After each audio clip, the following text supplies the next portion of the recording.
Shalom, Romo, Suster, Bapak Ibu semua.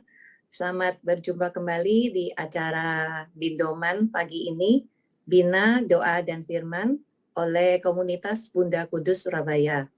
Pagi ini sudah bersama dengan kita Romo Bonifasius Hudiono dari Paroki Maria Diangkat ke Surga, Keuskupan Malang. Hari ini kita akan belajar tentang Bunda Maria. Bersama Bunda Maria menjadi dewasa dalam iman. Romo Hudiono ini sebelumnya adalah Ketua Yayasan Karmel Malang yang membawahi beberapa sekolah, mungkin ada 61 ya Romo, 61 sekolah mulai dari TK sampai dengan SMA. Beliau di Yayasan Karmel ada 21 tahun, pasti banyak sekali pengalaman dari beliau dalam mengelola Yayasan Karmel Malang ini. Mungkin Romo mau menambahkan sedikit tentang tentang Yayasan Karmel ini, Romo. Baik. Silakan unmute. Ya. Baik, Bu. Bapak, Ibu, dan saudara-saudaraku yang terkasih semuanya, selamat pagi. Masih pagi. Selamat pagi. Saya sudah tidak di Yayasan Karmel lagi, sudah sejak tahun kemarin mengelola 61 sekolah. Seperti kalau di Surabaya itu Yayasan Yohanes Gabriel, seperti begitu, milik Keuskupan. Ya, 21 tahun di Yayasan Karmel dengan 61 sekolah cukup untuk belajar tentang kehidupan, bukan hanya tentang manajemen, tapi tentang kehidupan, tentang dan banyak hal tentang iman saya dapatkan ketika bertugas di yayasan. Itu saja. Ya, sekarang saya sebagai pastor rekan di Paroki Maria Diangkat ke Surga, Kota Malang. Begitu aja, Bu. Saya kembalikan lagi. Baik, Romo. Tentu banyak sekali pengalaman ya, Romo ya, selama mengelola Yayasan Karmel ini. Nanti mungkin bisa di-sharingkan beberapa yang ada hubungannya dengan tema kita hari ini.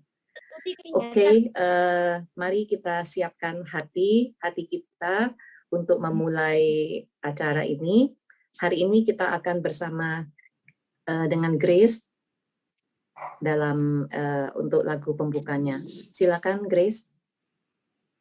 Baik, Shalom. Sebelumnya saya akan menyampaikan dulu Lisa karena saya nanti buru-buru mau ke RKZ. Oh iya, sorry. Untuk Bapak Ibu yang baru bergabung, untuk Bapak Ibu yang baru bergabung hari ini, kita akan kenalkan secara singkat apakah Bindoman itu, apakah komunitas Bunda Kudus Surabaya, yang akan dijelaskan oleh Ibu Ervina selaku Ketua dari komunitas Bunda Kudus Surabaya. Silakan.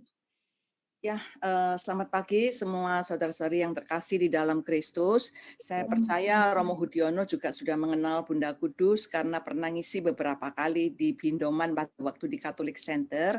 Cuma jelasnya kita sudah berusia 27 tahun dan kita waktu itu didirikan pada tanggal 24 Februari 1994. Jadi kita ini sudah lumayan lama dan kita mempunyai Bindoman, Dei Verbum, tim doa dan juga KOR.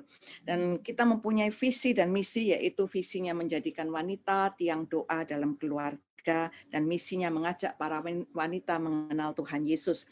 Kami percaya tidak saja wanita yang jadi tiang keluarga, tetapi bapak-bapak penyangga dari tiang keluarga itu. Jadi bapak-bapaknya yang sedikit tugasnya yang berat juga loh ya, penyangga loh ya. Dan kemudian kita dikukuhkan oleh Monsinyur Dipio dan kemudian diberkati kembali oleh Monsinyur Yohanes Hadiwikarta di Posarang. Bapak Ibu yang terkasih, Bindoman ini sejak di seminar ini lumayan ada 1 tahun dan kami berharap teman-teman khususnya yang sudah hadir bersama dengan kita, yaitu dari berbagai tempat, malahan ya ada dari Padang, dari Tulungagung, dari Jakarta, dari Kudus, dari Jogja, dan Orlando, kemudian Pennsylvania, dan kemudian ada yang dari Texas, Puji Tuhan semuanya bergabung di dalam satu layar ini dan kita berharap pelayanan komunitas Bunda Kudus ini benar-benar menjadi berkat bagi Anda semuanya. Sedikit kami akan sharekan bagi Bapak Ibu yang sudah menyumbang pada waktu acara Adonara di NTT, sudah kami serahkan, mungkin kalau sudah disiapkan slide-nya, di mana semuanya itu terkumpul sebesar 25 juta lebih dan kami serahkan ke SSPS di sana. Kalau nanti belum disiapkan, mungkin pada waktu Vera pengumuman jadwal bisa ditayangkan beberapa slide-nya. Kami harapkan acara ini semuanya berjalan dengan baik. Terima kasih Romo Hudiono yang sudah menyempatkan waktunya dan juga untuk teman-teman semuanya yang sudah bergabung. Tuhan Yesus memberkati. Amin. Kita persilakan Grace untuk memulai. Baik, terima kasih. Shalom sekali lagi kepada Romo, Suster, Ibu Bapak yang berkumpul pada hari ini dalam pertemuan Bindoman Bunda Kudus. Sebelum kita mendengarkan firman, saya mengajak Anda sekalian untuk mempersiapkan hati, memuji Tuhan bersama-sama. Kita mau masuk gerbang dengan nyanyian syukur, dengan puji-pujian. Mari kita akan pujian ini bersama-sama. Mari masuk gerbangnya dengan hati bersyukur.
setiap kebaikan yang Tuhan limpahkan dalam hidup kita.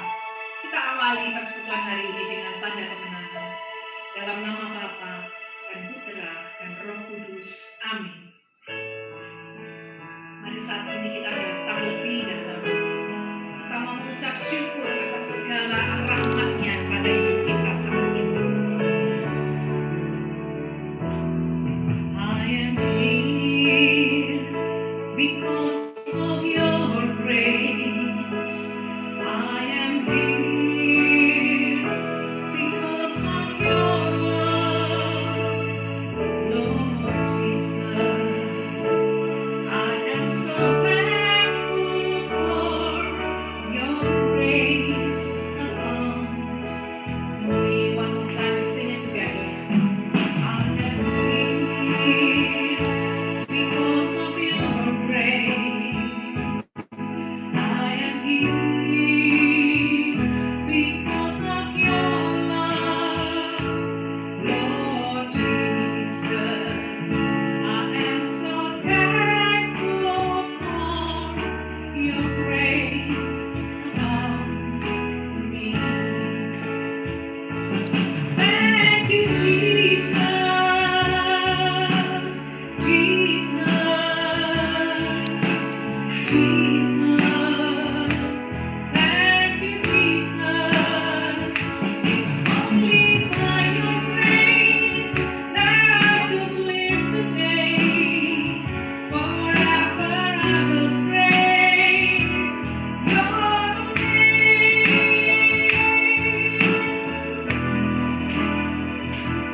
I am here because of your grace.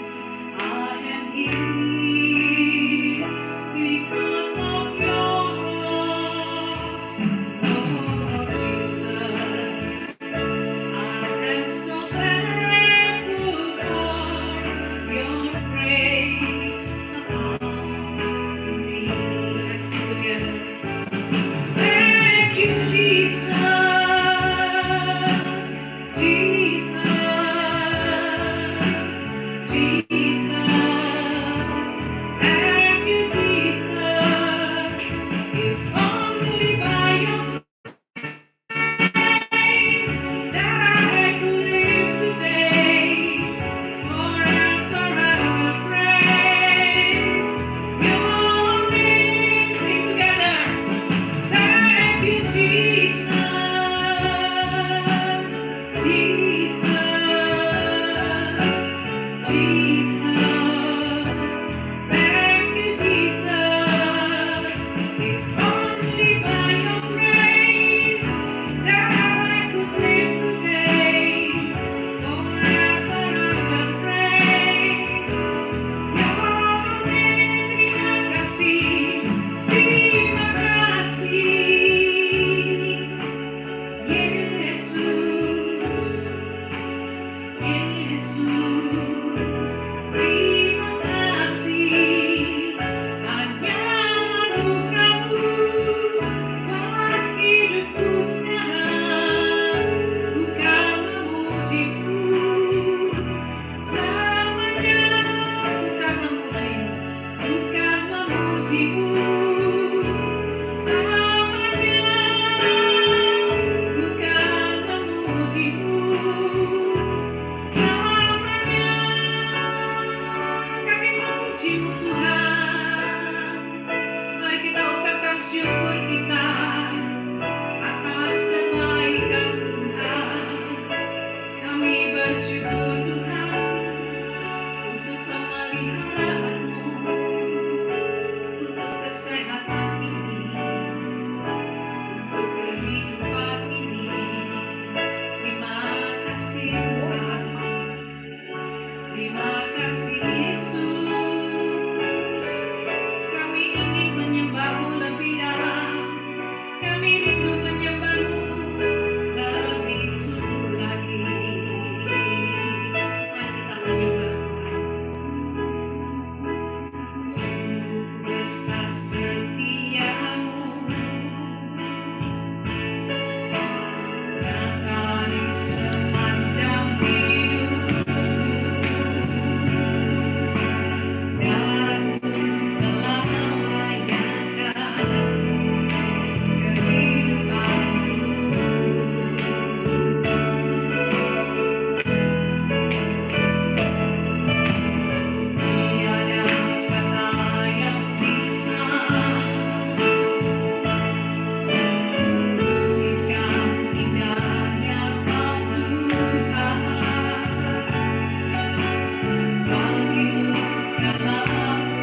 satu saat yang begitu indah pada hari ini.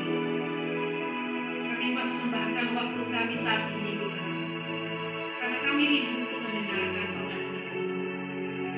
Kiranya Engkau berkenan mengurapi romo kami, Romo Hudiono, dengan segala hikmat-Mu, Tuhan, supaya apa yang beliau sampaikan sungguh-sungguh berasal daripada-Mu dan bersama terang Roh Kudus setiap hari kami sungguh dapat memahami dan mengaplikasikan dalam hidup kami sehari-hari.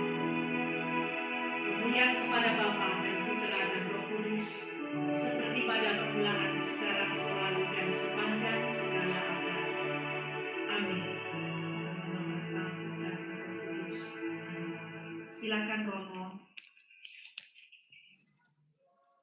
Baik, Bapak-bapak dan Ibu-ibu yang terkasih, Shalom. Suara saya cukup jelas? Jelas, Romo. Jelas, baik.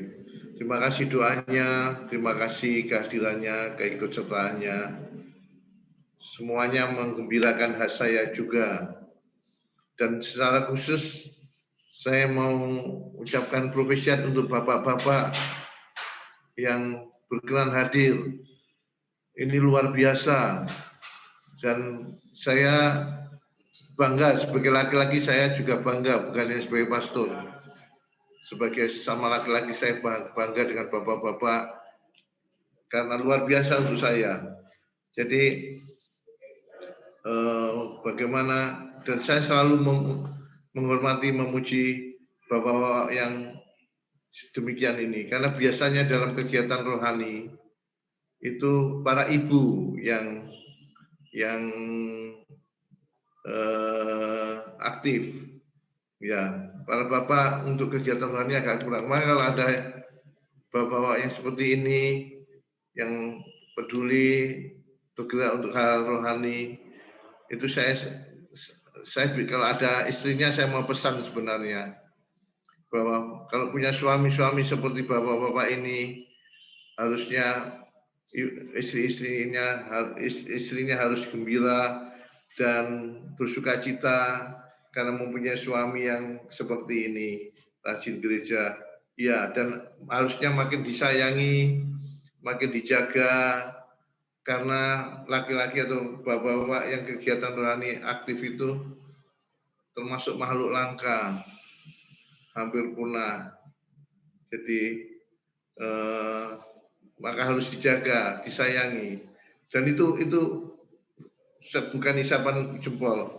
Saya temukan banyak bapak-bapak yang seperti ini. Kegiatan menggereja, kegiatan rohani, luar biasa. Selamat Pak ya, profesiat. Saya senang, saya bangga. Ibu-ibu dan bapak yang terkasih, saya mulai saja apa yang jadi materi saya untuk saya sampaikan kepada Anda. Jadi aslinya begini, Bunda Maria, bagaimana aku supaya dewasa.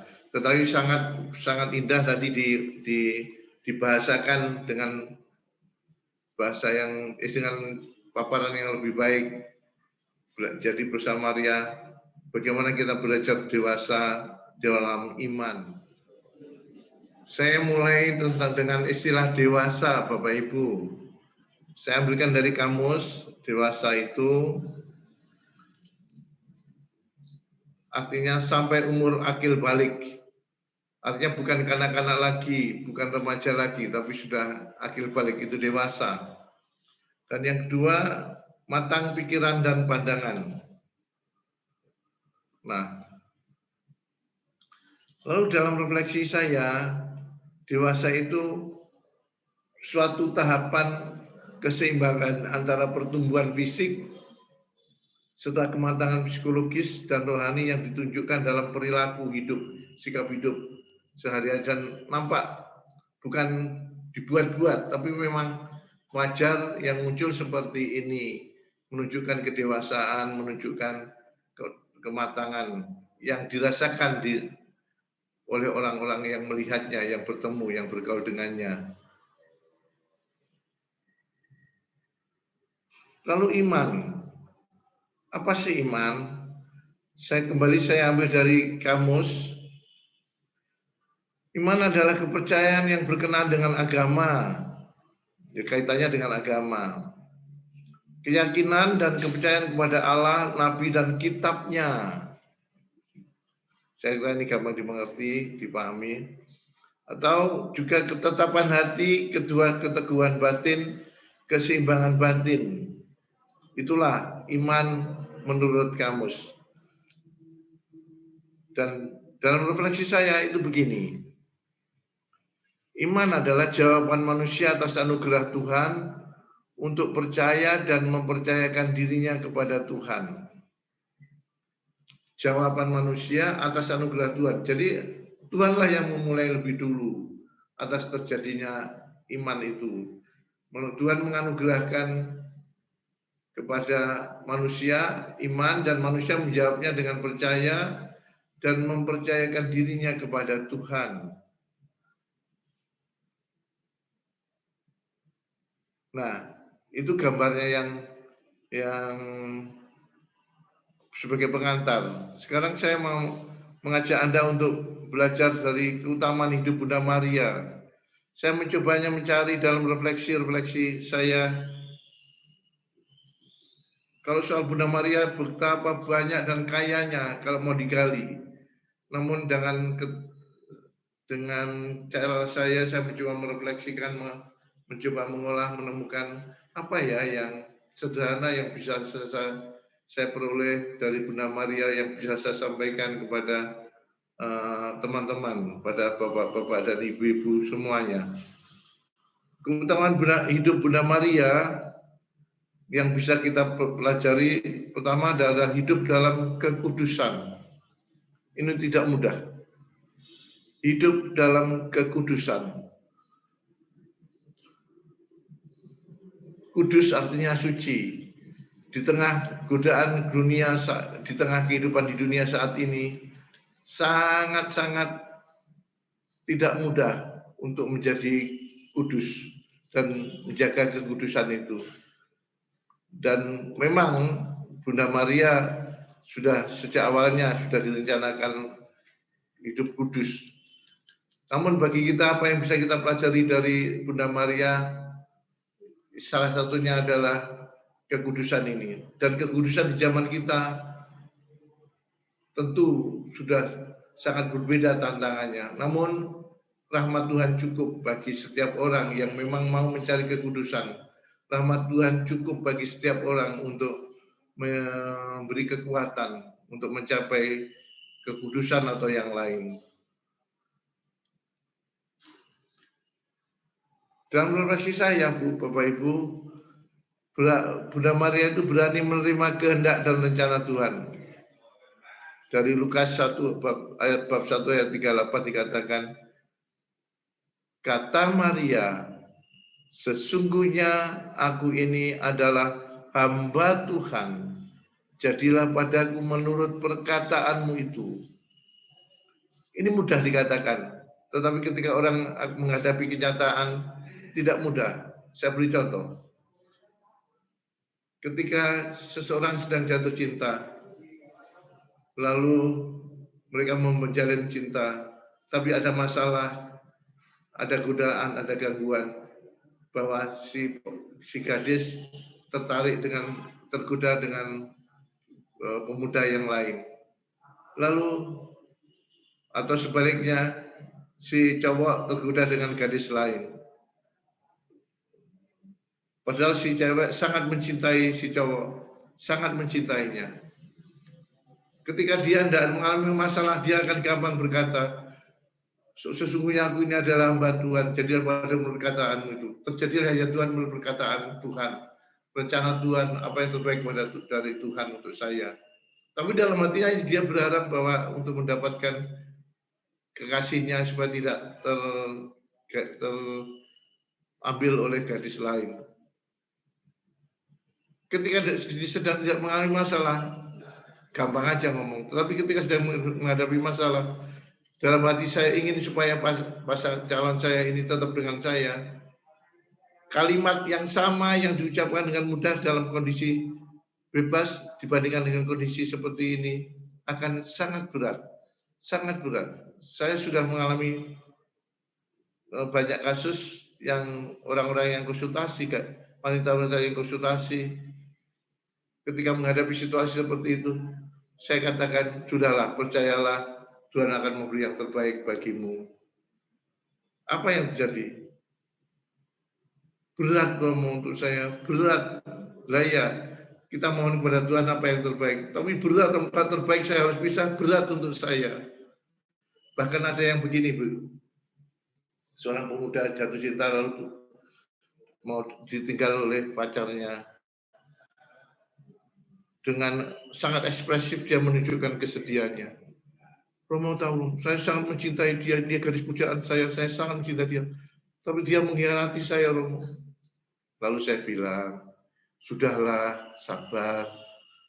Iya, Romo, tapi saya sudah 3 hari ini tidak bisa tidur. Membayangkan pacar saya itu. Terus dia meninggalkan saya.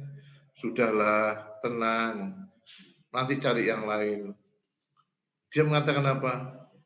Berat, Romo, berat. Terus saya katakan lagi, ya sudahlah, masih banyak gadis-gadis lain yang mungkin lebih layak bagimu. Terus apa yang terjadi? Dia dengan emosi mengatakan, Romo sih enak aja,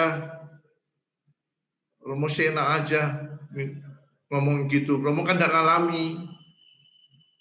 Dengan sangat sinis dan emosi, saya bilang begini, apa kamu bilang tadi?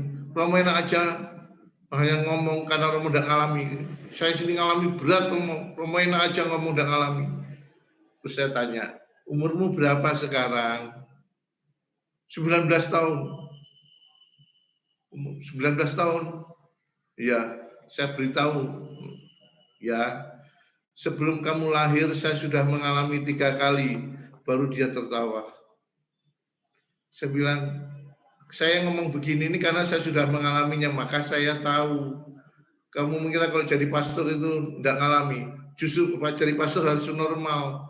Kalau mengalami itu punya pengalaman. Tidak hanya dengar dari cerita. Terus dia diam. Bapak Ibu yang terkasih, berani menerima kehendak dan rencana Tuhan itu tidak mudah. Tapi Bunda Maria mengambil sikap itu di tengah situasi yang memang dia harus menjawabnya. Bunda Maria itu apa? Tidak egois. Dia peduli kepada sesama. Saya ambilkan teksnya dari Yohanes 2 ayat 1-3. Pada hari ketika ada perkawinan di Kana yang di Galilea dan ibu Yesus ada di situ, Yesus dan murid-muridnya diundang juga ke perkawinan itu.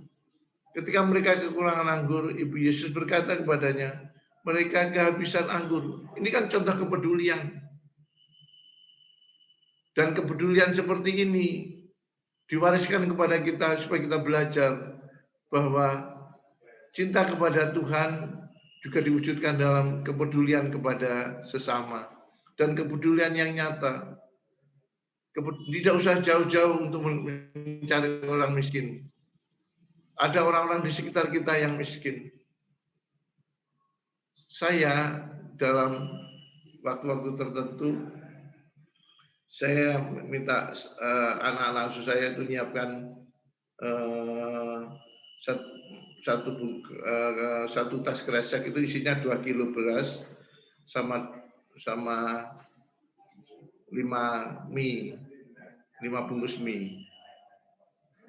Saya siapkan 20 sampai 30. Lalu anak-anak saya ajak di pinggir di satpam melihat keluar. Ayo kalian lihat, ada orang miskin lewat enggak?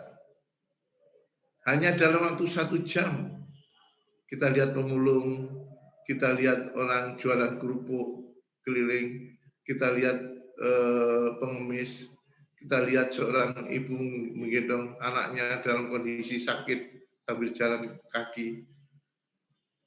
Saya tunjukkan pada mereka, lihat ini contoh nyata. Kita baru 1 jam, sudah 5, 6, sampai 7 orang miskin lewat. Tidak usah jauh-jauh mencari orang-orang miskin. Ada di sekitar kita. Yang penting bagaimana kita mau peduli kepada mereka. Peduli untuk berbuat sesuatu. Karena pertemuan itu tidak mungkin kebetulan. Tidak ada kebetulan. Sebagai orang beriman, tidak ada kebetulan. Pertemuan kita dengan orang-orang miskin di segala tempat, ketika kita berjalan atau duduk atau apa, bukan kebetulan. Itu bagian dari rencana indah Tuhan yang ditujukan kepada kita, supaya kita peduli kepada orang lain. Bunda Maria peduli kepada sesama. Belajar dari dia, belajar peduli kepada sesama. Belajar untuk peduli. Dan itu bagian dari cinta yang Bunda Maria miliki dan yang Tuhan Yesus ajarkan kepada kita selama ini. Sangat nyata, sangat nyata.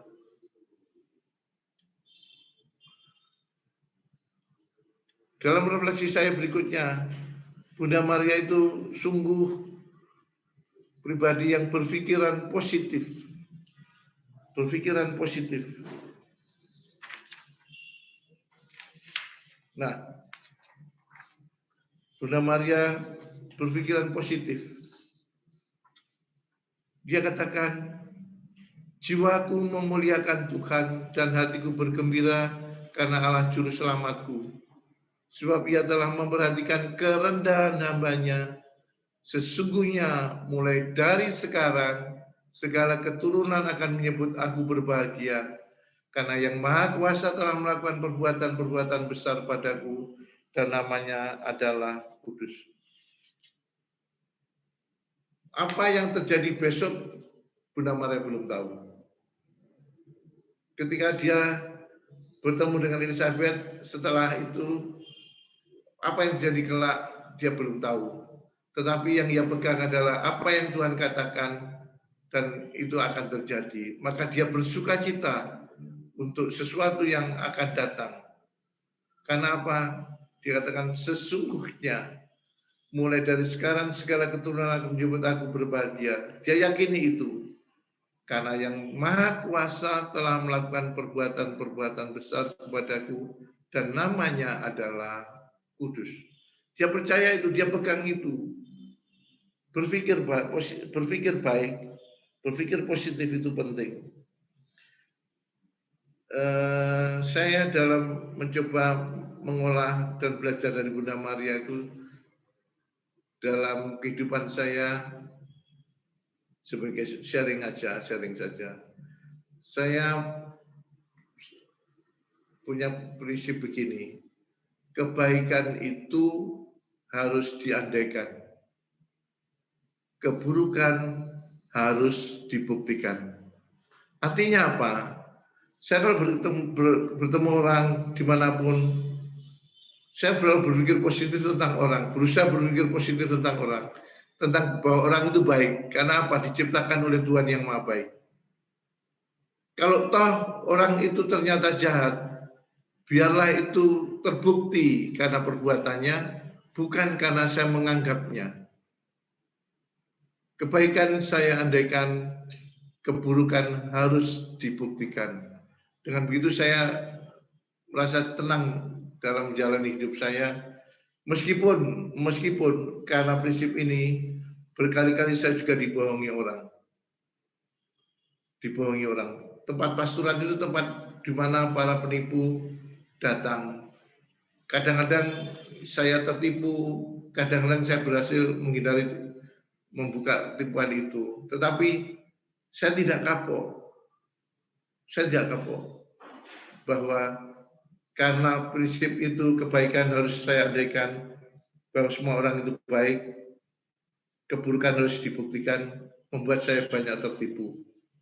Tapi ya lama-lama karena pengalaman dibohongi, akhirnya saya jadi pintar. Bukan pintar membohongi, tapi pintar melihat, oh ini bohong, ini bohong. Saya beri contoh sederhana. Akhirnya saya tahu, ada seorang datang dari Probolinggo, saya waktu itu di Pasuruan, datang dari Probolinggo. Ada apa, Pak? Saya mau minta tolong, Bapak. pendeta. Dia manggil saya pendeta. Saya ini Katolik. Oh ya, syukur. Begini Pak Pendeta, pekerjaan saya itu mengamen. Terus saya, rumahmu di mana? Surabaya. Terus saya, kamu dari mana sekarang? Dari Probolinggo. Di mana gitarnya? Kamu kalau ngamen sampai Probolinggo? Iya. Mana gitarnya? Sudah saya jual dulu. Untuk apa? Kalau dijual, bagaimana kamu bisa ngamen lagi? Karena saya lapar, saya jual. Maka untuk makan, maka saya datang ke sini untuk bisa pulang ke Surabaya. Saya Katolik, Bapak Pendeta. Ini surat baptis saya. Surat baptisnya dikeluarkan, Bu. Surat baptisnya dikeluarkan, terus tertulis namanya di situ, misalnya Antonius Prabowo. Saya tanya, namamu siapa? Nama saya Bambang. Lu kok tidak sama dengan dibaptis? Oh, saya waktu kecil sakit-sakitan, terus nama saya diganti. Ya sudahlah, meskipun saya mulai tahu bahwa dia mau membohongi saya. Baik, saya akan bantu kamu. Ini ada uang 50.000, saya bantu kamu karena kamu kesulitan. Tapi saya minta tolong kamu untuk doa Bapa kami saja. Doa apa? Bapa kami. Waduh, sudah lama saya tidak berdoa. Saya tidak hafal. Masa orang Katolik tidak hafal Bapa kami? Tolong doa Bapa kami. Terus dia diam. Ayo berdoa 50.000. Dia diam. Ayo doa. Ya, saya doa. Doa Bapa kami loh ya. Ya. Terus dia mulai tanpa membuat tanda salib, dia begini. Bapa kami. Terus diam. Ayo terus. Bapa kami, Ibu kami, langsung saya jawab, Bode kami, Mbah kami. Saya tahu baik dia penipu. Saya berpikir positif, dia itu orang baik, tetapi dia ternyata membuktikan bahwa dia tidak baik. Tapi terbukti, bukan saya mengandaikan. Dan dengan begitu, dengan pengandaian yang begini ini, saya belajar bahwa iya, risikonya dibohongi. Tapi tidak apa-apa. Daripada saya mengandaikan semua orang itu buruk, kalau dia baik, dia harus membuktikan pada saya bahwa dia baik. Itu jahat sekali. Saya percaya Bunda Maria mengajak kita berpikir positif atas hidup, atas masa depan, juga atas sesama. Bapak, Ibu, dan saudara sekalian terkasih,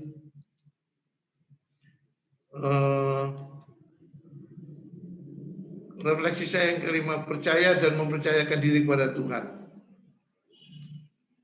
Iman Bunda Maria sebagai bunda orang beriman. Dan kita tahu iman itu percaya dan mempercayakan diri kepada Allah. Iman bukan hanya percaya. Kalau hanya percaya, maka semua orang itu orang-orang yang beriman, karena orang yang percaya. Tetapi belum tentu dia mempercayakan hidupnya kepada Tuhan. Iman itu antara mempercaya dan mempercayakan diri kepada Tuhan. Saya punya contoh sederhana, bahwa iman itu percaya dan mempercayakan diri. Bahwa saya sering menghadapi kesulitan dalam mengurus sekolah-sekolah di desa-desa karena minus. Tetapi dalam perjalanan waktu di tengah kesulitan, kita berharap, kita berdoa, rasanya semua terjawab. Hanya ada yang cepat terjawab, ada yang agak butuh waktu. Tetapi bahwa semua Tuhan beri jawaban. Tapi ada juga orang yang kalau misalnya hanya percaya, orang yang beriman ini yang hanya percaya, dan belum tentu mempercayakan diri pada Tuhan. Itu contohnya begini. Ketika seseorang jatuh cinta, menyatakan cintanya pada gadis, terus gadisnya menolak. Apa yang terjadi? Bukannya dia percaya bahwa memang ini bukan jodohku, tetapi kan ada orang yang cinta ditolak, dukun bertindak. Itu ada beberapa kasus seperti itu. Cinta ditolak bukan yang terima dan percaya, tetapi yang ternyata adalah tidak terima. maka ini bukan beriman dan ini belum beriman. Karena baru percaya tapi tidak mempercayakan diri kepada Allah. Tidak menyerahkan diri pada Allah, tidak berpegang pada Allah. Bunda Maria itu reflektif dan bukan reaktif. Lukas 2 ayat 19. Maria menyimpan segala perkara itu di dalam hatinya dan merenungkannya. Bukan hanya sekedar menyimpan, tetapi merenungkannya. Itulah reflektif, bukan reaktif. Ada begitu banyak orang cenderung reaktif ketika menanggapi situasi tertentu, langsung marah. Seperti kita lihat di TV tentang berita-berita bagaimana mereka dicegat oleh polisi yang menjalankan tugasnya, lalu marah-marah dan sebagainya. Terakhir setelah ditangani oleh polisi, buntutnya apa? Maaf. Dan selalu terulang begitu. Bapak Ibu dan saudara sekalian, betapa pentingnya kita belajar untuk reflektif dan bukan reaktif. Dan itu menunjukkan kematangan jiwa, kematangan hidup. Jangankan orang lain, saya juga kadang-kadang jatuh dalam sikap reaktif, bukan reflektif. Saya beri contoh.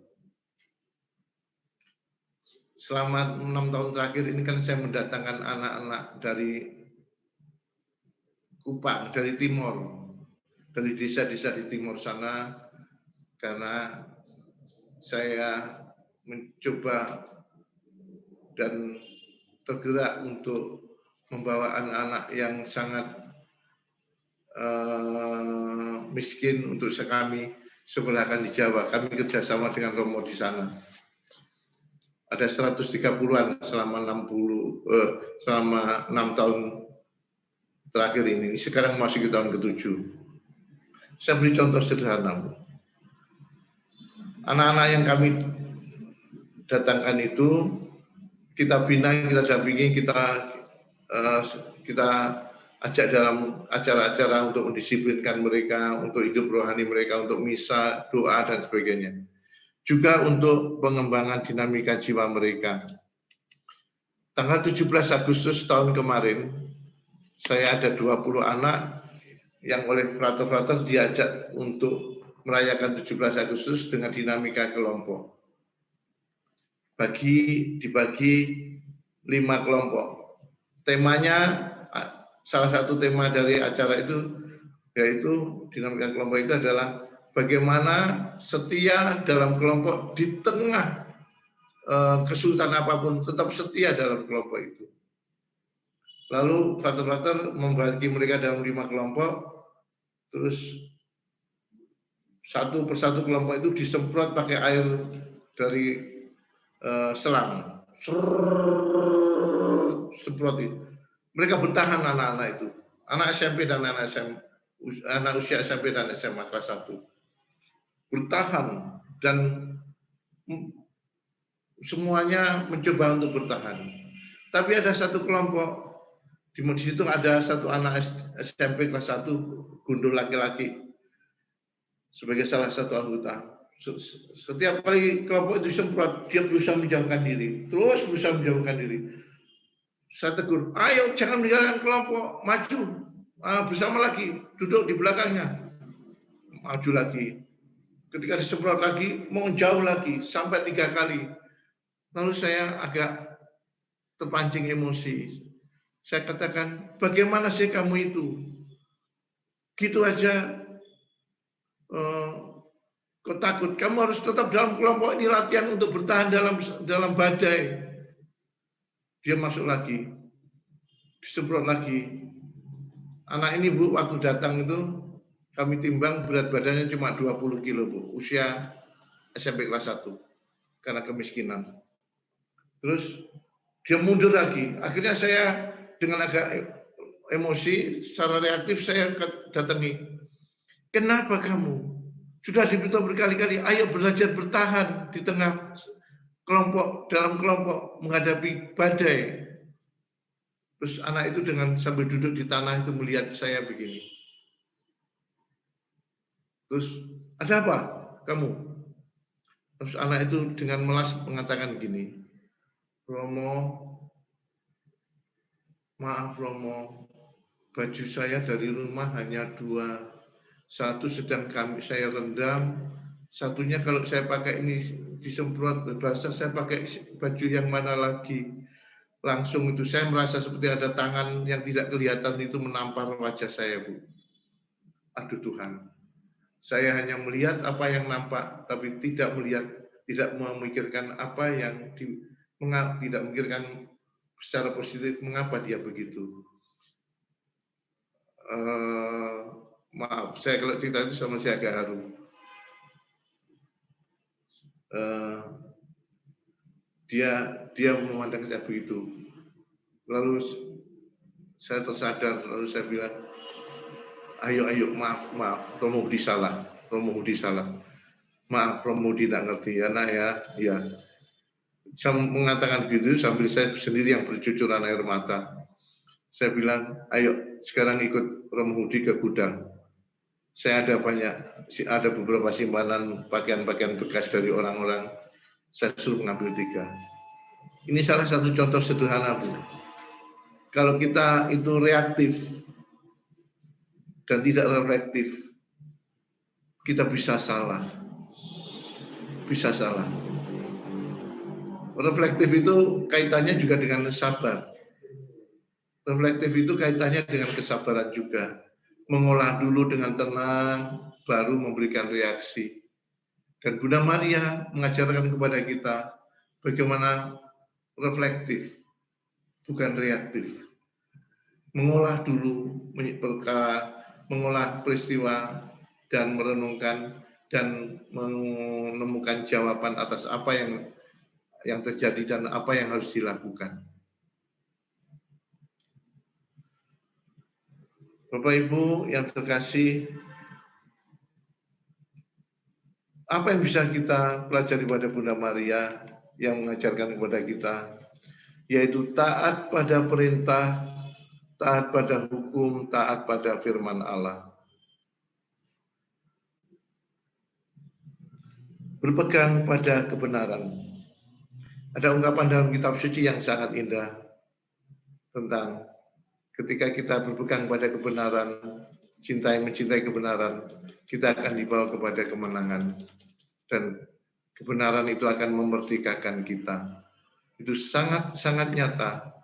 Dan masalahnya begini, taat pada perintah, taat pada hukum, taat pada firman Allah itu mengandaikan bahwa kita sudah belajar dari hukumnya, dari firman Allah, dari perintah.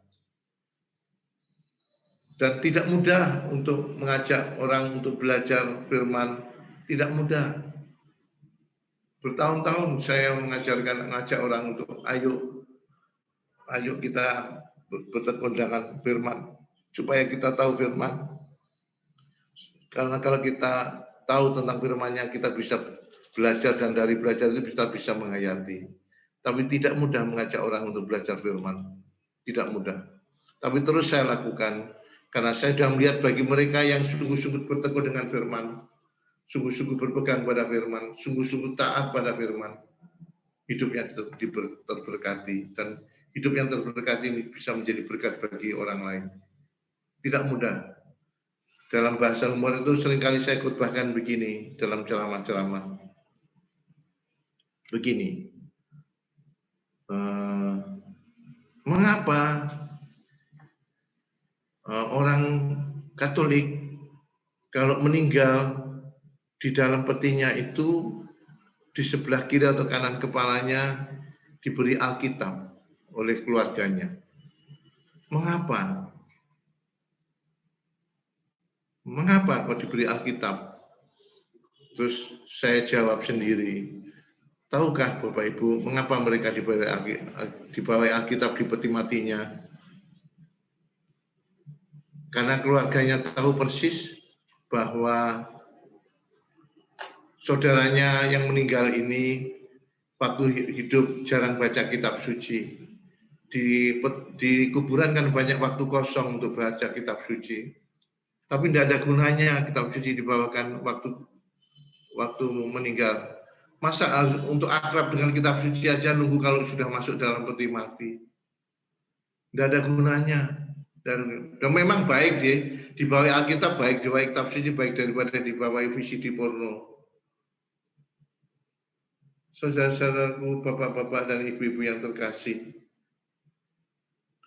berpegang pada kebenaran Tuhan. Bunda Maria berani menjawab dan menghayati hidupnya karena apa? Karena ia belajar dari firman Tuhan. Saya yakin sebagai orang keturunan Yahudi, ia sungguh iman yang bertumbuh. Dan iman bertumbuh tidak mungkin muncul begitu saja. Iman yang bertumbuh itu juga karena belajar. Berpegang pada firman. Dan dalam banyak orang kasus konsultasi dan minta doa pada saya, bantuan doa. Saya itu sudah punya kebiasaan sejak 24 tahun yang lalu mencatat orang-orang yang datang atau minta doa untuk konsultasi. Saya mesti minta nama lengkapnya, umurnya, alamat lengkapnya, masalahnya apa, lalu saran saya apa. Selama 24 tahun terakhir sampai dengan minggu lalu, dalam catatan saya itu ada 14.187 kasus. Kenapa saya catat? Supaya saya punya bukti. Dan kenapa saya catat? Juga supaya saya tidak lupa dengan kasus itu dan mendoakannya. Dari kumpulan banyak kasus itu, banyak antara lain orang bermasalah itu karena apa? Karena mereka tidak taat pada perintah, pada firman Tuhan. Firman Tuhan apa? Oh, banyak, tapi secara ringkas saja 10 perintah Allah misalnya. Mereka bisnis. Kenapa? Ada orang yang sejak beberapa tahun terakhir itu usaha itu tidak bisa berhasil. Gagal terus. Dan mereka bertanya, apa salah saya, Romo? Apa salah saya? Saya sudah rajin doa, rajin ini. Tetapi mengapa 4 atau 5 tahun terakhir ini bisnis saya hancur? Apa salah saya? Tuhan tidak adil ternyata. Saya bilang tidak mungkin Tuhan tidak adil. Tuhan itu maha adil. Tidak mungkin Tuhan tidak adil. Tuhan itu maha adil. Tapi ternyata apa? Saya sudah mengikuti apa yang diperintahkan kok. Saya malah menderita begini. Bisnis saya hancur. Terus saya bilang, ada 2 prinsip yang harus kamu ingat. Pertama, tidak ada asap tanpa api. Semua asap ada titik apinya, semua persoalan ada penyebabnya. Dan carilah penyebabnya itu. Hanya saja sayang sekali dan masalahnya itu begini. Banyak orang ketika mencoba mencari penyebab atas apa yang sedang terjadi, banyak orang itu lalu mencari kambing hitam. Mencari kambing hitam. Lalu yang paling gampang di kambing hitam kan siapa? Setan. Ada saja yang kata teman saya, ini gini karena kuasa gelap, ada yang syirik dengan saya, atau ada yang tidak suka dengan kesuksesan saya. 3 orang mengatakan itu. Saya katakan kayaknya bukan. Jangan gampang cari kambing hitam. Loh gimana sih Romo? 3 orang mengatakan yang membuat saya kondisi seperti ini itu katanya karena kuasa gelap. Rasanya bukan. Romo kok malah belain setan? Saya bilang, saya tidak belain setan. Saya tahu setan itu jahat. Saya juga Romo, saya anti setan. Saya tahu setan itu jahat. Tapi kalau meskipun setan itu jahat, kalau tidak berbuat, tolong jangan dituduh dong. Itu kan melanggar asas praduga tak bersalah dan tidak menyelesaikan masalah. Tapi apa? Tapi apa? Setelah saya tanya, terakhir saya bertanya pada dia, karena semua hal yang dia katakan sudah baik, rajin ke gereja, baca kitab suci, katanya, rajin doa dan sebagainya, ziarah. Saya tanya, tolong jawab jujur, apakah kamu simpan perempuan? Dan jawabnya apa? Iya Romo, saya kira ini yang menjadi penghalang kamu, karena kamu melanggar janji perkawinan. Dan dalam cukup banyak kasus yang saya temukan, kalau orang melanggar janji perkawinannya, hanya tinggal tunggu waktu, berkat-berkatnya akan surut. Dan itu nyata. Saya punya catatan-catatannya dari sekian ribu kasus itu. Nah, taat pada perintah tidak cukup hanya tahu akan perintah, tapi taat pada perintah, taat pada hukum, taat pada firman Allah.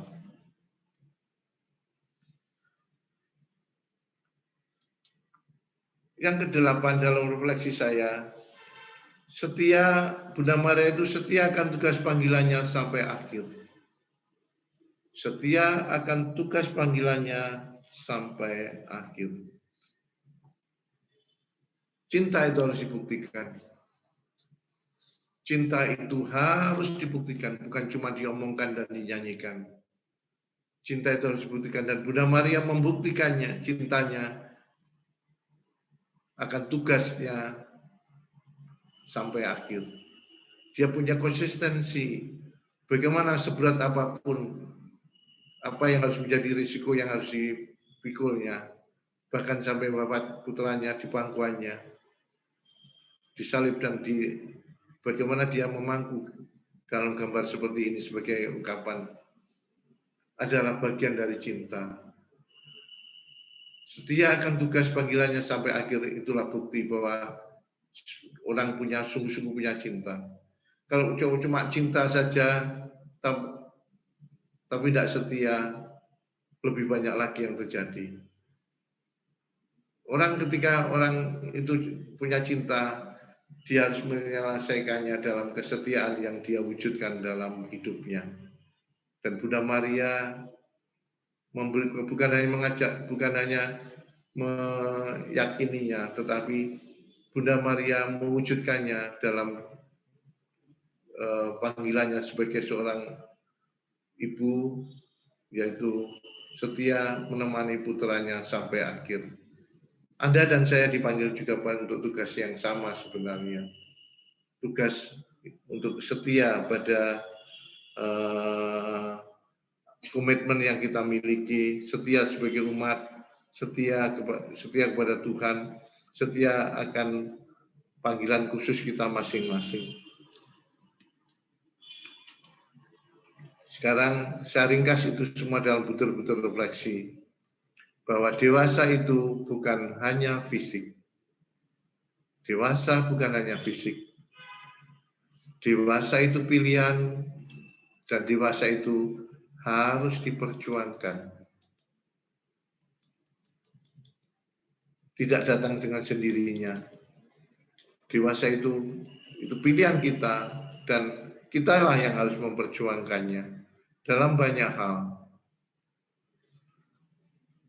Dewasa itu terus-menerus belajar tentang pengetahuan iman, sehingga pengetahuannya bertumbuh berkembang, imannya juga berkembang.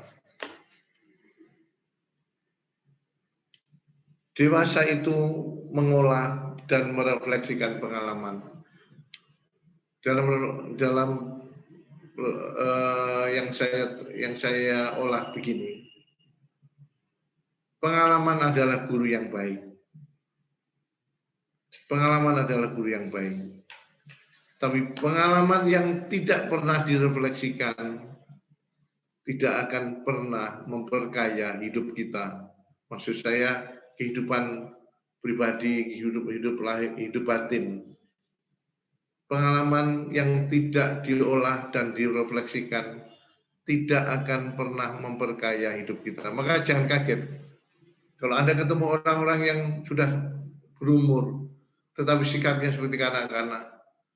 Orang-orang yang harusnya secara fisik sudah dewasa, tetapi sikapnya tidak menunjukkan kedewasaan, malah kenakalan-kenakalan dalam kedewasaannya, maka orang ini hanya bertambah umurnya, banyak pengalaman yang terjadi tapi tidak pernah diolahnya, maka tidak pernah memperkaya dan membuat dia bijaksana di dalam hidup. Sudah saya temukan dalam kasus-kasus yang saya coba bantu dan tangani selama ini. Banyak orang tidak mengolah pengalaman-pengalamannya, baik pengalaman sendiri maupun pengalaman orang lain. Kadang-kadang tidak harus mengalaminya sendiri, melainkan mengolah pengalaman orang lain. Oh, kalau tidak setia itu akibatnya seperti ini. Oh, kalau tidak hati-hati itu begini. Oh, kalau sombong itu begini. Karena kesombongan tidak disukai oleh Tuhan.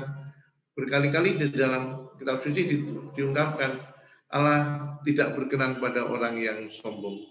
Allah menurunkan orang yang sombong dan mengangkat yang rendah. Nah, kita bisa belajar di pengalaman-pengalaman seperti itu. Tidak harus mengalami sendiri. Kita bisa mengolahnya dan itu akan memperkaya hidup kita.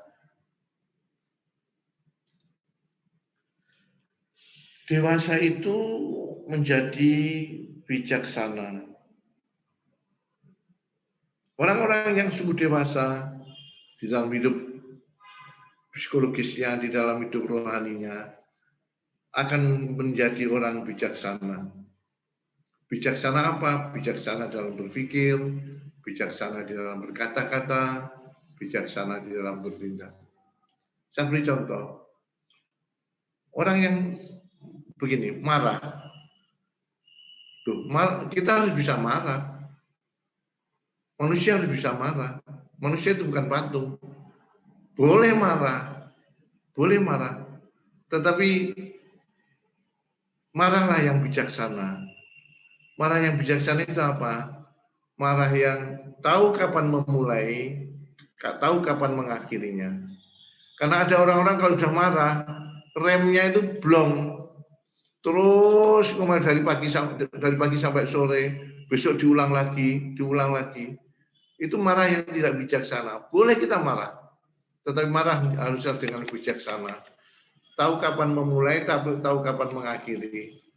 Tahu tujuan yang mengapa harus marah, ada tujuannya. Lalu terukur, marahnya terukur.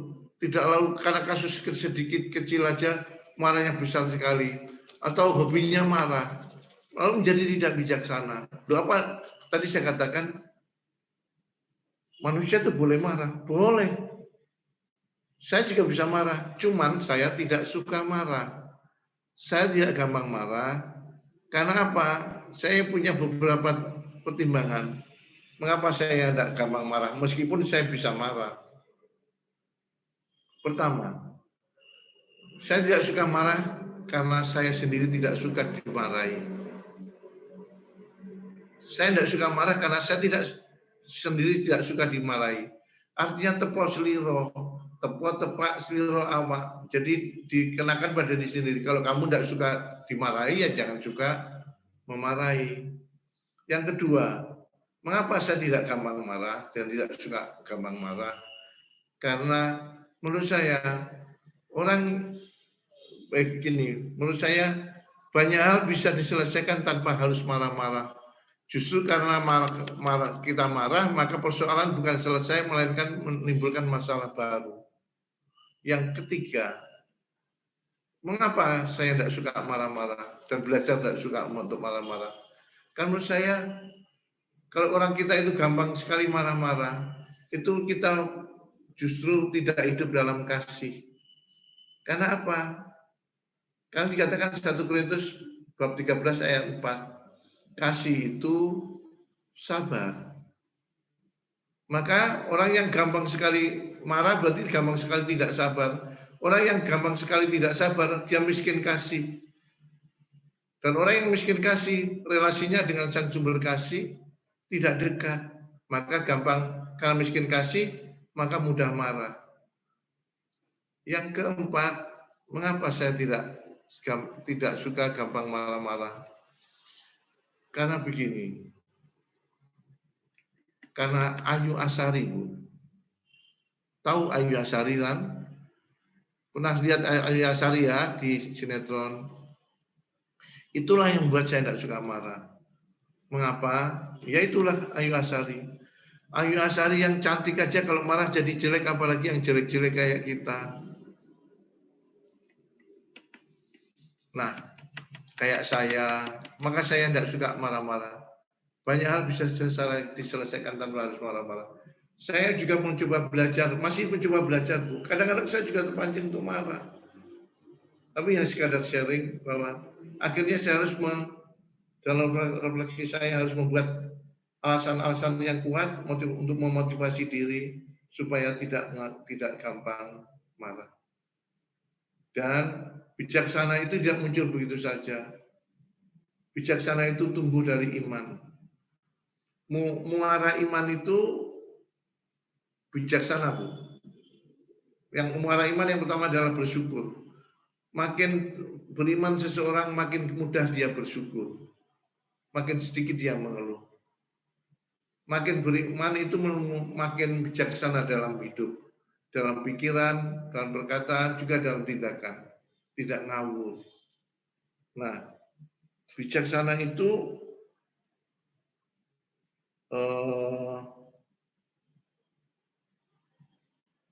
bisa dicapai oleh siapapun. Bukan hanya oleh Bunda Maria. Tetapi setiap orang yang mau beriman dan belajar makin beriman dalam hidupnya. Karena untuk itu bisa bertumbuh dalam hidup kita perjuangkan dalam hidup kita.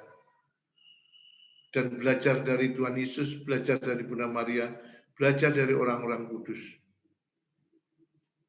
Saya kutipkan ungkapan Santo Yohanes Maria Vianney. Salah satu ungkapan bijaknya begini, Bu. Santo Yohanes Maria Vianney itu.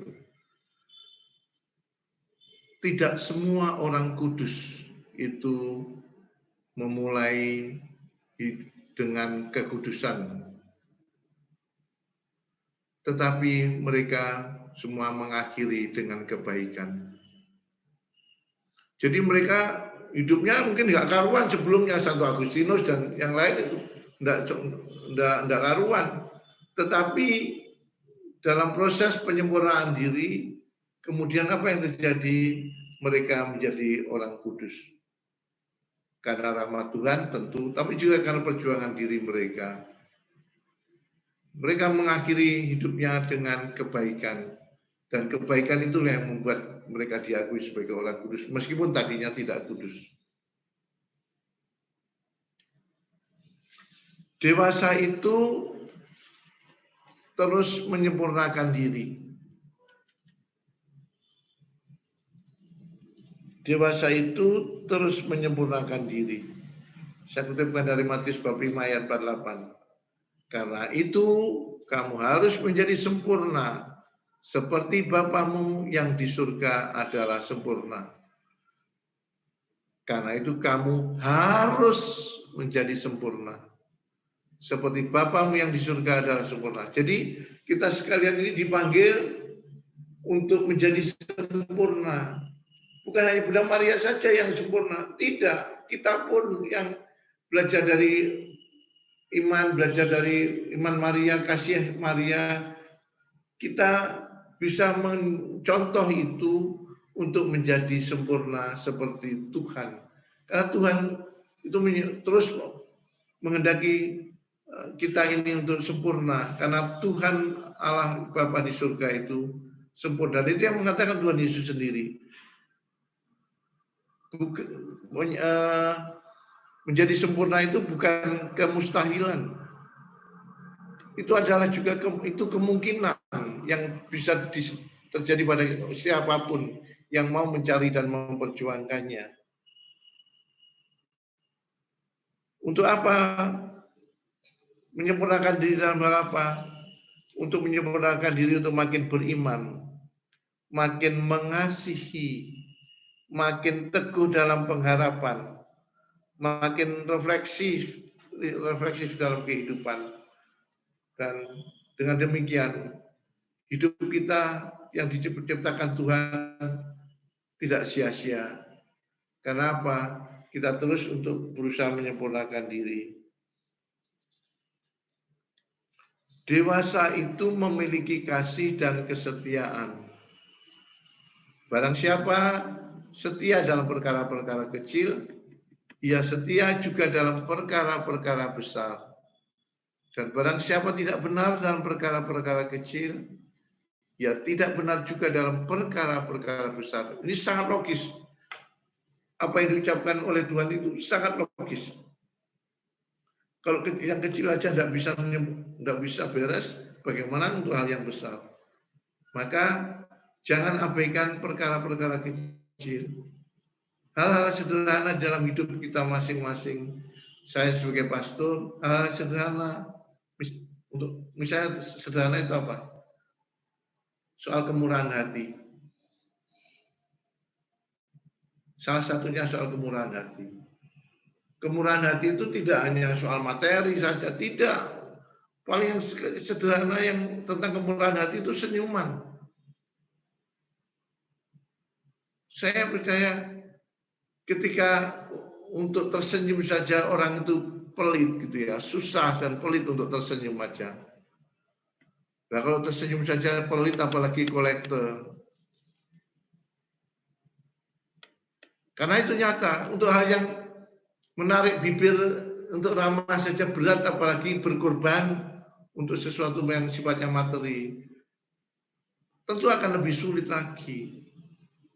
Dan Anda di rumah tangga Anda masing-masing, seperti Bunda Maria dalam kehidupan sebagai ibu di dalam rumah tangganya, pasti menemukan banyak hal yang sederhana-sederhana.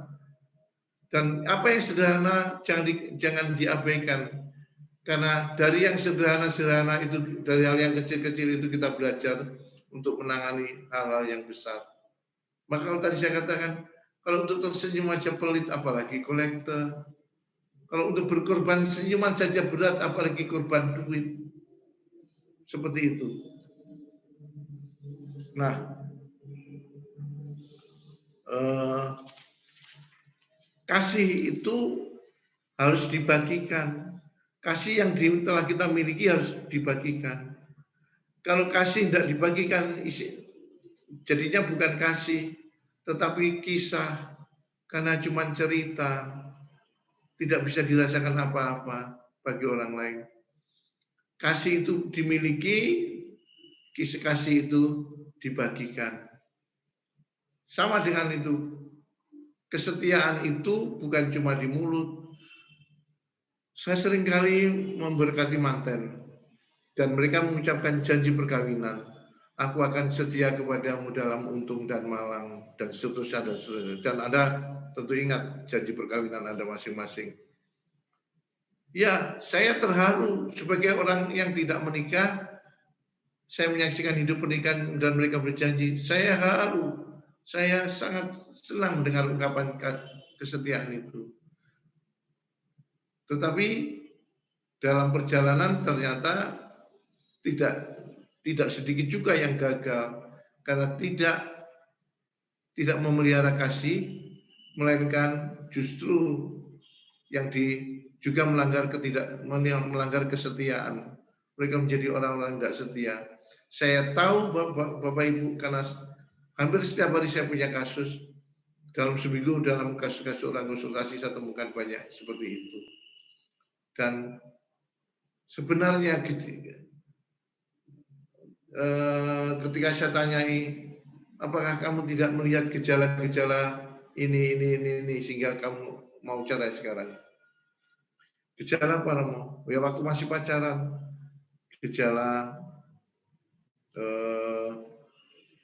emosional pacarmu, waktu calon suamimu emosional, pacarmu itu kalau janji sering nggak ditepati, gejala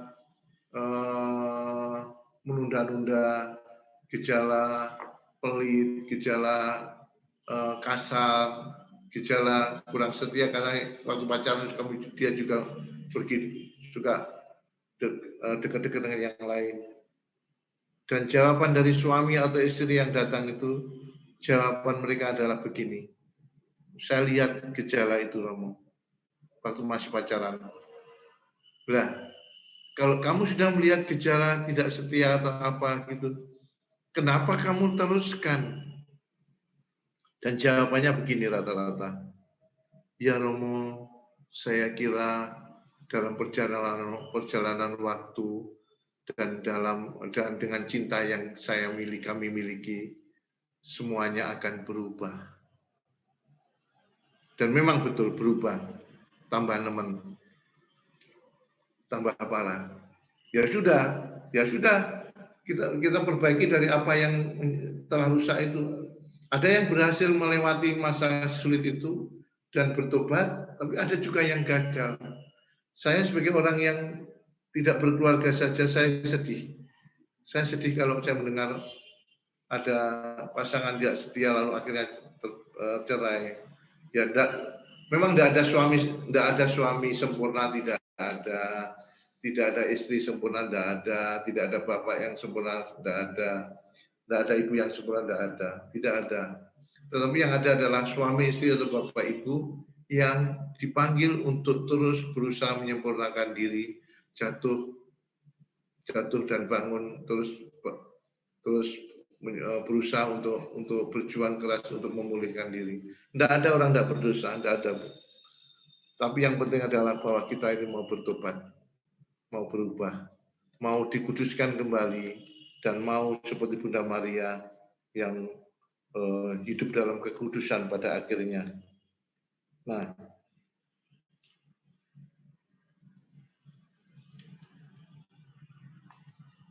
dewasa itu berani bertanggung jawab di hadapan Tuhan dan manusia.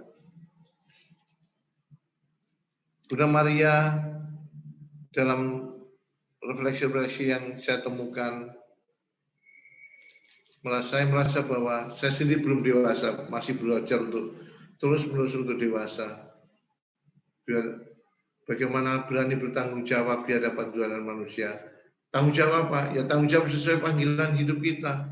Anda sebagai Bunda Maria bertanggung jawab sebagai pribadi yang menerima tawaran dari Tuhan dan menjawab tawaran Tuhan itu dengan total. Sama seperti kita harus juga bertanggung jawab. Anda bertanggung jawab sebagai seorang ibu. Anda bertanggung jawab sebagai seorang bapak. Anda bertanggung jawab sebagai seorang yang dipanggil Tuhan menjadi orang-orang pilihannya. Kita semua bertanggung jawab. Sama dengan anak-anak juga. Mereka bertanggung jawab sebagai pelajar, bertanggung jawab sebagai mahasiswa, dan tidak usah cari yang jauh-jauh. Lihatlah diri kita, apa yang bisa kita bertanggung jawabkan dalam hidup kita. Karena itu akan diminta, harus kita lakukan suatu kali kelak. Catatan kecil begini, semakin besar kasih, semakin besar pengorbanan. Semakin kecil kasih, semakin sedikit pengorbanan. Karena kasih itu mengadakan adanya pengorbanan. Jangan omong tentang cinta, tentang kasih kalau kita tidak mau berkorban. Bunda Maria pasti telah mengasihi kita karena pengorbanannya itu luar biasa untuk kita. Totalitas dia. Karena kalau misalnya Bunda Maria dulu tidak mau mengatakan ya kepada tawaran Tuhan, pasti perjalanan sejarah manusia akan berbeda. Dan beliau tahu tentang apa yang harus bahwa risiko dari apa yang ia katakan, ia jawabkan, risiko dari apa yang ia telah katakan pada Tuhan, risiko atas pilihannya itu, dan ia telah lakukan. Dan pengorbanannya luar biasa yang sangat besar. Maka saya percaya Bunda Maria sungguh mencintai kita, karena dengan jawaban Bunda Maria itu, maka hadirlah Tuhan Yesus yang telah menebus kita dan juga yang mengasihi kita. Tidak ada kasih yang lebih besar daripada kasih seorang yang mengorbankan nyawanya bagi sahabatnya. Dan itu kata Tuhan. Bunda Maria memberikan hidupnya sebagai persembahan kasih kepada Tuhan bagi keselamatan banyak manusia dan bagi kita yang sekarang ini. Mengapa saya sering katakan begini? Mengapa cinta yang besar itu cinta kasih seorang yang mengorbankan nyawanya bagi sahabatnya? Mengapa begitu? Dan bukan cinta seorang ibu kepada anak-anaknya. Pernahkah Anda berpikir begitu? Cinta yang besar bukan cinta seorang ibu kepada anak-anaknya. Ada ungkapan bijak begini. Cinta kasih ibu sepanjang jalan, kasih anak sepanjang galah. Pernah dengar ya Bapak Ibu ya? Kasih ibu sepanjang jalan, kasih anak sepanjang galah. Artinya apa? Artinya itu kasih ibu itu lebih panjang daripada kasih anak. Karena kasih anak itu diibaratkan sepanjang galah. Galah itu penjolok, pendek sekali. Kalau seorang anak itu sudah ketemu pacarnya, bahkan dia rela meninggalkan ibunya. Sementara kasih ibu sepanjang jalan, kasih ibu itu panjang. Cuman dalam refleksi saya, yang menemukan kalimat ini dulu lupa bahwa jalan itu juga ada jalan buntu. Artinya apa? Ada kasih ibu yang cuma pendek sepanjang jalan buntu. Ibu yang tidak bertanggung jawab pada anak-anaknya, atas anak-anaknya itu cintanya cuma sepanjang jalan, tapi jalan buntu bukan jalan tol. Maka cinta yang besar bukan cinta kasih seorang ibu pada anaknya, tetapi kasih seorang yang mengorbankan nyawanya bagi sahabat-sahabatnya. Dan itu kasih Tuhan Yesus, kasih Bunda Maria, kasih orang-orang kudus, para martir. Maka kalau kita mau menjadi sahabat Tuhan, kita harus juga belajar berani berkorban untuk Tuhan, belajar berani berkorban untuk sesama. Nah, jadi kalau diurut itu begini, kasih yang sepanjang jalan itu adalah kasih anak kepada ibunya. Kasih yang sepanjang galah, kasih anak kepada ibunya. Kasih yang sepanjang jalan itu kasih ibu pada anaknya. Kasih yang sepanjang masa itu bukan kasih seorang kekasih pada kekasihnya. Kalau ya, dalam rayuannya mengatakan, cintaku kepadamu sepanjang masa. Hidupnya aja tidak sampai sepanjang masa, oh kasihnya sepanjang masa. Kasih yang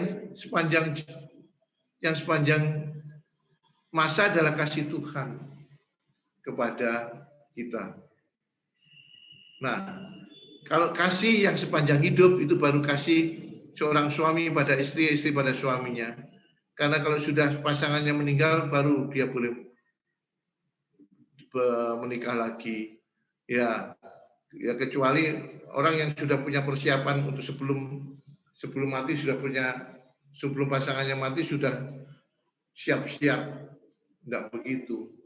Bapak Ibu yang terkasih, saya mengajak Anda belajar dari Bunda Maria. Mari menjadi dewasa dalam iman dan kehidupan seperti hidup Bunda Maria. Karena ini sungguh nyata. Jangan merasa berkecil hati, karena rahmat Tuhan cukup bagi kita. Rahmat Tuhan disediakan bagi kita.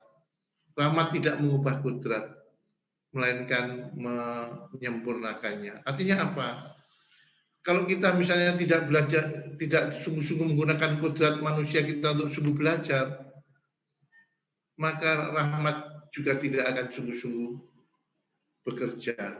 Tetapi ketika kita sungguh-sungguh berusaha untuk secara kodrati manusia berusaha sungguh-sungguh untuk menjadi sempurna, menjadi baik, menjadi kudus, percayalah, rahmat Tuhan menyempurnakan apa yang kita lakukan. Tuhan memberkati. Amin.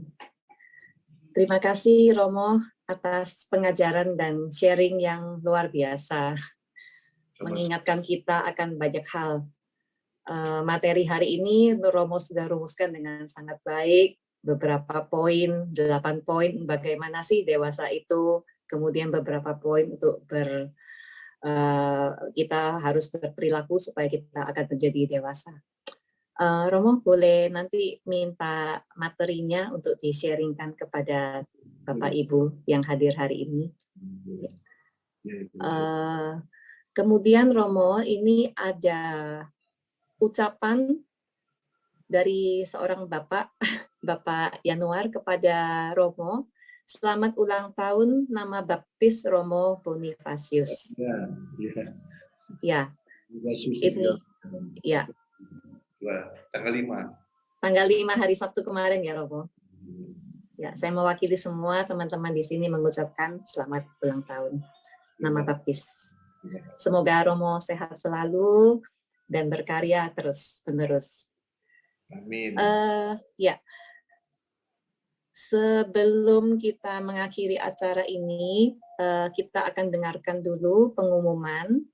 Pengumuman akan disampaikan oleh Bapak Agus, termasuk Bapak yang langka ya, menurut Romo ya, yang harus kita lestarikan. Nanti setelah pengumuman, minta tolong Romo untuk berkat dan doa penutup. Setelah itu kita akhiri dengan puji-pujian penutup. Silakan Pak Agus Pramono. Baik, selamat siang Romo, Suster, dan para peserta setia acara Bindoman yang terkasih. Ada beberapa pengumuman. Yang pertama, untuk Selasa depan, tanggal 15 Juni 2021,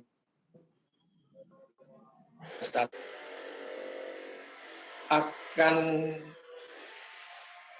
Bindoman dengan tema Maria dan Romo Servatiatus Daniel SPD, atau lebih dikenal dengan Romo Servans. Kemudian yang kedua, untuk Kamis besok, tanggal Alkitab Dei Verbum,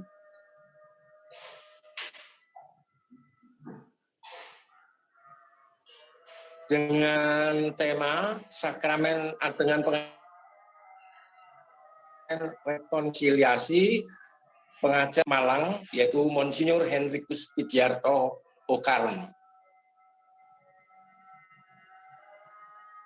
Kemudian yang ketiga, persembahan kasih dari para peserta setia Bindoman bisa disalurkan melalui nomor rekening yang tertera di situ dengan atas nama Erni Istiawan atau Setiawati Mulyo. Demikian pengumuman dari kami. Terima kasih atas kesetiaan para peserta untuk selalu ikut ambil bagian dalam pertemuan Bindoman. Semoga kesetiaan Bapak Ibu akan membuahkan hasil. Terima kasih. Terima kasih Pak Agus. Mari Bapak Ibu, Suster, kita tutup acara hari ini dengan doa penutup dan berkat dari Romo. Silakan Romo. Bapak Ibu yang terkasih, saya senang boleh berbagi bersama Anda. Terima kasih. Saya juga melihat inilah wajah gereja kita, wajah yang juga tidak mengabaikan hal-hal yang kerohanian. Terima kasih, boleh belajar dari Anda juga. Mari kita berdoa. Dalam nama Bapa dan Putra dan Roh Kudus. Amin.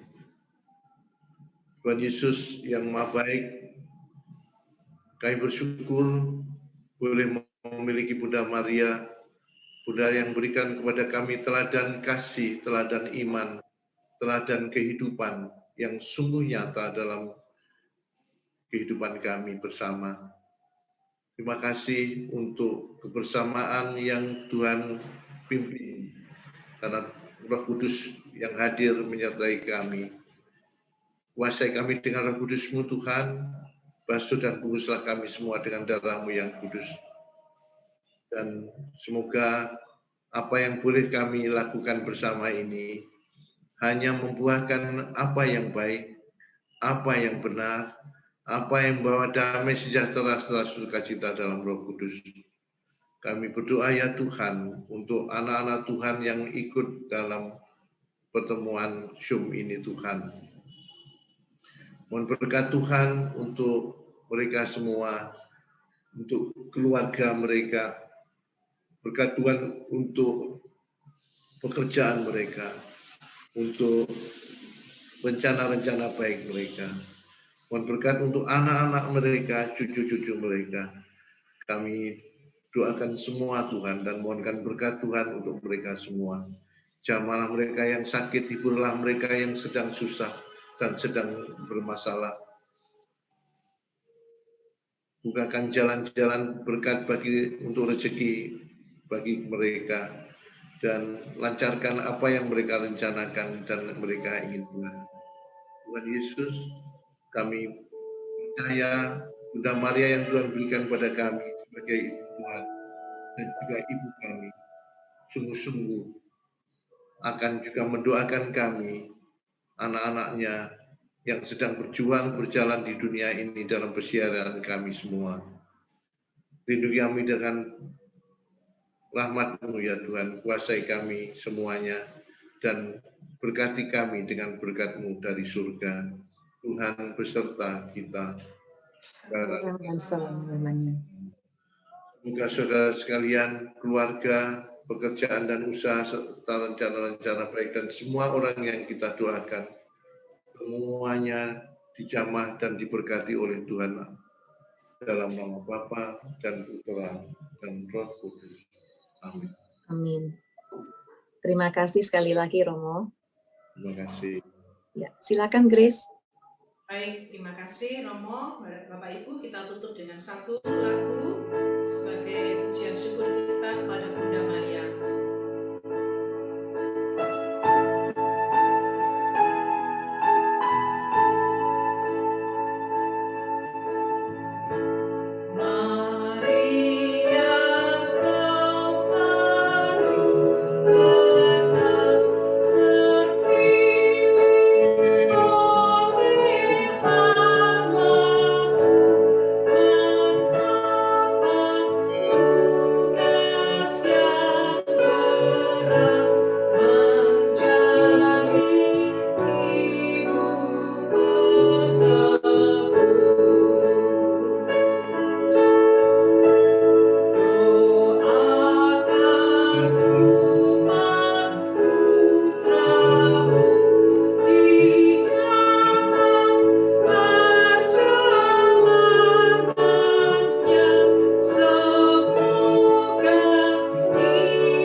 Ujian hari ini saya kembalikan kepada Doman. Terima kasih Grace. Terima kasih Romo, Suster, Bapak Ibu yang sudah bergabung hari ini. Sampai jumpa di acara Bindoman minggu depan, Selasa, hari yang pada jam yang sama. Begitu juga dengan hari Kamis, kursus Alkitab Beverbum, jam 10. Terima kasih. Selamat siang, Tuhan berkati semuanya. Terima kasih. Terima kasih. Sama. Terima kasih Suster Justina. Terima Terima kasih Romo. Terima kasih Romo Budi. Terima kasih.